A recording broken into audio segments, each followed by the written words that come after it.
জামাতের আমির উনি কি নারীদেরকে বলছে যে বাজে কথা বলছে? অসম্ভব। আমরা চাই আমাদের হাদির বিচার হবে। এখনও গ্যাসের দাম অনেক, দেশটা কবে ভালো হবে জানি না। আসলে মানুষ তো, মানুষের অনেক অনেক কথা আমি বলছি, হয়তো এর মধ্যে যে একটা কথা ভুলও আমার হতে পারে।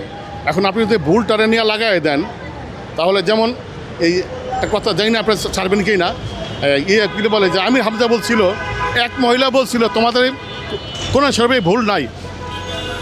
আমি 36 জায়গায় ভুল পাইছি, তাই না? কিন্তু কথাটা সম্পূর্ণ না দিয়ে লিখছে যে আমির হামজা বলছে যে কোরআন শরীফের মধ্যে 36 জায়গায় ভুল, মানে পুরো জিনিসটা সে ছাড়ে নাই। এইরকম অনেক কথা কাটিং করে করে লাগায়, এগুলির মধ্যে কান দিয়ে এলাম। যেমন জামাতের আমির উনি কি নারীদেরকে বলছে যে বাজে কথা বলছে? অসম্ভব, অসম্ভব। ওনাকে বদনাম করার জন্য এইরকম অনেক কথা কাটিং করে লাগানো হয়। এটা আমরা অনেক ইতিহাস বাবা, এটা তুমি পারবে না ছাড়তে, এটাকে শেষ করতে। আমরা চাই আমাদের হাদির বিচার হবে, আর যারা মানুষকে হত্যা করছে তাদের বিচার হবে।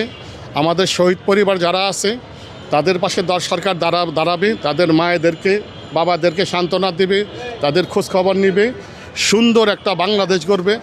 এখনও গ্যাসের দাম অনেক, দেশটা কবে ভালো হবে জানি না। ভালো একটা লোক চাই, ভালো একটা দেশ চাই, যেন সবার কাছে যায় মানুষ।